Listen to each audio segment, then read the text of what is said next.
வணக்கம் வியூவர்ஸ். நம்ம கடைசி வீடியோவா முயல்களுக்கும் மன்னருக்கும் நடந்த ஒரு போரை பத்தி பார்த்தோம். கண்டிப்பா அது வீடியோ உங்களுக்கு எல்லாரும் பிடிச்சிருக்கும். அந்த வீடியோ பார்க்காதவங்க இந்த வீடியோவோட எண்டில் அதுக்கான லிங்கை கொடுக்குறேன், கண்டிப்பா பாருங்க.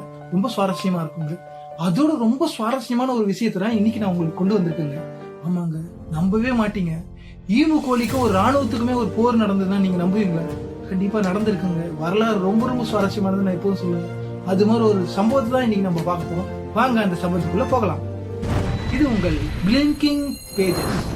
அது எங்க ஸ்டார்ட் ஆச்சுன்னு தெரியுமாங்க? ஆஸ்திரேலியா தாங்க. 1932 ஆஸ்திரேலியாவில் இருந்த ராணுவ வீரர்களுக்கு என்ன பண்ணியிருந்தாங்கன்னா, வேர்ல்டு வார் 1ல எவ்வளோ மரணங்களும் பல மிலிட்ரி பீப்புள்ஸ் இறந்துருந்தாங்க. அந்த மாதிரி மிலிட்ரியில இருந்த முன்னாள் ராணுவ வீரர்களுக்கு விவசாய லேண்ட் எல்லாம் ஃப்ரீயா கொடுக்கலாம் அப்படின்னு முடிவு பண்ணி அவங்களுக்கு விவசாய லேண்டுங்களை கொடுத்தாங்க.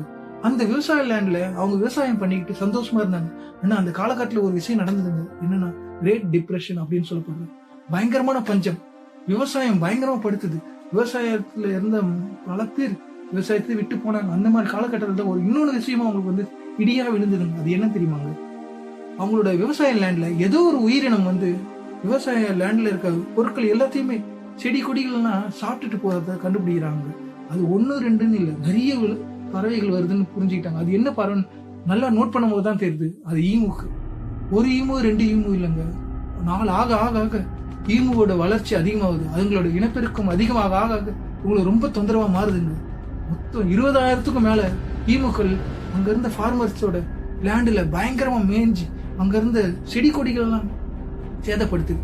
இதை தெரிஞ்சுக்கிட்டு அங்க இருந்த மக்களும் மிலிட்ரி பீப்புள்ஸ் எல்லாருமே கவர்மெண்டிடம் முறையிடவே கவர்மெண்ட் என்ன பண்ணுதுன்னா, ஒரு மிலிட்ரியை அனுப்பி இதை கட்டுப்படுத்துறதுக்காக அனுப்புறாங்க. அவங்களும் ஒரு 10,000 குண்டுகளோடு ஈமுகளை எப்படின்னா அடக்கணும், அதுகளை துரத்தணும், இல்லைன்னா வேட்டையாடி கொல்லணும்னு சொல்ற முடிவோடவே அந்த ஆஸ்திரேலியா அந்த கிராமங்களுக்கு வராங்க. வந்துட்டு அவங்களோட ஃபர்ஸ்ட் வேலையா ஈமுகளை துரத்தி சுட பாக்குறாங்க. அவங்களோட துர்தர்சமும் என்னவோ தெரியலங்க, ஒரு ஈமுவை கூட அவங்களால துரத்தி பிடிக்கவே முடியல. போக போக ஒரு குறிப்பிட்ட அளவு உங்களோட முயற்சி பார்க்கும்போது ஒரு 50 ஈமுக்களை தான் அவங்களால சுடவே முடியுது. சரி, இந்த பாட்டி முடியலன்னு சொல்லிட்டு ஒரு 2 நாள் கழிச்சு வருவோம்னு சொல்லிட்டு பாக்குறாங்க. ஏன்னா அந்த நிமிஷம் எல்லாமே காணாம போயிடுதுங்க.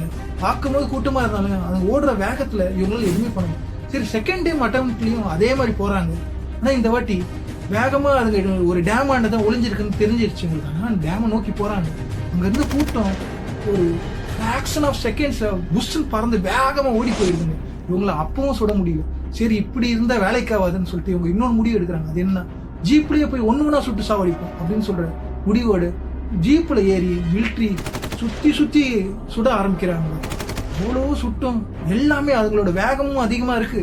அது ஒரே திசையில ஓடாம சுத்தி வளைஞ்சு ஓடணுங்க. அதனாலேயே அவங்களுக்கு சுடுற ஒரு குண்டு கூட அது மேல படுறது இல்லை.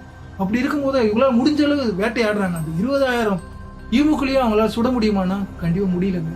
ரொம்ப கஷ்டப்பட்டு அதையும் தோல்வியாகி இதோட இந்த மிஷனையே டிராப் பண்ணலான்னு சொல்லிட்டு டிராப் பண்ணிட்டு போயிடுறாங்க. மொத்தமாவே 982 ஈமுக்கள் தான் இறக்கப்படுது அந்த பீரியட்ல.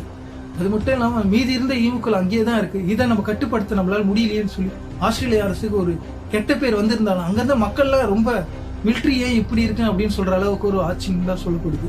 அது மட்டும் இல்லைங்க, இதுக்கு அடுத்தது ஆஸ்திரேலியா அரசு என்ன பண்ணிதுன்னா, ஈமுகளை கட்டுப்படுத்தி மிலிட்ரி அனுப்பாம முடிஞ்ச அளவு அங்க இருந்த ஃபார்மர்களுக்கு ஃபென்சிங் எல்லாம் போடுவாங்க, அதெல்லாம் போட்டு கொடுக்கறது.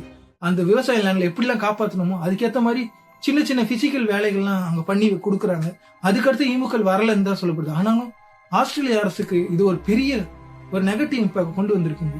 வரலாற்றுல இது மாதிரி ஒரு விஷயம் நடந்தது இங்க யாருமே கேள்விப்பட்டிருக்க மாட்டீங்க. ஈமுக்களுக்காக ஒரு மிலிட்ரி குழுவே அமைக்கப்பட்டு அதுங்களை அழிக்க நினைச்சது உங்களுக்கு அதிர்ச்சியா இருந்திருக்கலாம். ஆனா இந்த மாதிரி சுவாரஸ்யமான விஷயம் இந்த உலகத்துல ஏதோ ஒரு மூலை ஏதோ ஒரு காலகட்டத்தில் நடந்திருக்குங்க. பட் நம்ம நிறைய பேருக்கு தெரியறது இல்லை. இந்த மாதிரி சுவாரஸ்யமான தகவல் எல்லாத்தையுமே உங்களிடம் கொண்டு வந்து சேர்க்கறது நாங்க நம்ம பிளிங்கிங் பேஜஸோட முக்கியமான மோட்டிவ். அதுல இன்னைக்கு வீடியோல நீங்க ஒரு விஷயத்தை கவனிச்சிருக்கோம். மனிதனுக்கும் விலங்குகளுக்கும் நடக்கிற போர்ல கண்டிப்பா மனிதன் தான் ஜெயிப்பான் அப்படின்னு நம்ம நினைச்சிட்டு இருந்தோம். ஆனா நல்லா யோசிச்சு பாருங்க, போட்ட கடைசி அந்த ரேபிட் வெர்சஸ் மண்ணு அந்த வீடியோவா இருந்தாலும் சரி, இன்னைக்கு நீங்க பாக்குற ஈவோட வீடியோவா இருந்தாலும் யார் ஜெயிச்சு? விலங்குகள். இது காரணம் என்னன்னு தெரியுமாங்க? ஒரே ஒரு விஷயம் தாங்க, யாரையுமே நம்ம அண்டர் எஸ்டிமேட் பண்ணக்கூடாதுங்க. கண்டிப்பா அதோட விளைவு தோல்வின்னு சொல்ற ஒரு விஷயத்துல தான் முடியும் அப்படின்னு சொல்லி இன்னைக்கு வீடியோ பிடிச்சிருந்தா கண்டிப்பா லைக் பண்ணுங்க. மேலும் எங்க அடுத்தடுத்து நாங்க வீடியோ போட ஒரு மோட்டிவேஷனா இருக்கணும்னா கண்டிப்பா நீங்க சப்ஸ்கிரைப் பண்ணுங்க. அப்பதாங்க நாங்க அடுத்தடுத்து வீடியோ போட ஒரு மோட்டிவேஷனா இருக்கும். அது மட்டும் இல்ல, எதனா உங்களுக்கு டவுட்டோ நாங்க சொன்னதுல எதனா தவறுகள் இருக்கு அப்படின்னு தோணுச்சுன்னா கீழே கமெண்ட்ல கமெண்ட் பண்ணுங்க சொல்லி இந்த வீடியோ இதோட முடிச்சுக்கிறேன். இது உங்கள் பிரவீன் ஃப்ரம் பிளிங்கிங் பேஜஸ்.